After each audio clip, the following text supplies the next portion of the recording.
नमस्कार, हांव राजेश वैकुंठ दाबोळकर. चिंबलकारांचे मना काळजांच्यान अभिनंदन. वालोर तुमकां, सॅल्यूट तुमकां. 45 दिसा पयलीं तुमी जें आंदोलन उबारलेलें तें आयज तुमी सक्सेसफूल करून दाखयलें. संपूर्ण गोंयचे जनतेक तुमी धडो घालून दिलो.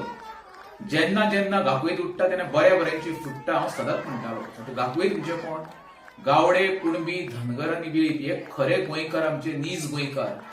आयज तेंच्यान दाखोवन दिलें आपल्यो तर जमिनी वांटोवपाक जाय, राखोन दवरपाक जाय जाल्यार एकठांय येवपाक जाय, तेन्नाच गांवचें सौंदर्य टिकून उरतलें.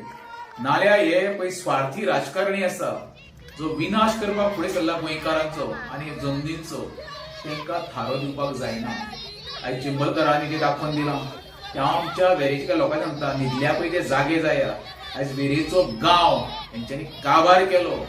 तुमकां धमक आसा जाल्यार एखादें बरें आंदोलन उबें करा, हेंच्या विरुद्ध येया. येणाऱ्या काळांत तुमकां लायट, उदक, रस्ते हे गांवचे ना, सगळे बुडके जाल्ले आसतले गांव आमचो. जी आमचो रेज मागूस फोर्ट हो निसर्गान नटलेलो अख्ख्या संवसार फेमस आसलो, त्या गांवची कशी सौंदर्य नश्ट करपाचे पण एकमेव कार्यक्रम सध्याचे राजकारणी आणि स्थानिक पंचायतींनी एक विडो घेतलेलो आसा, ताका विरोध करप. आयज चिंबलकारांनी केला पळय, रेज मागूसच्या गांवच्या लोकांनी करून दाखोवचें. नाल्यार येणाऱ्या काळांत तुमचे हे संकट येवपाचे आसा आनी तुमी स्पेशली हे जे केजरीची खाण आसा, उदकाची टंचाई आसा, ही मोठ्या प्रमाणात तुमचेर येवपाची आसा. हे रेज मागूस लोकांनी लक्षांत दवरचें. देव बरें करूं.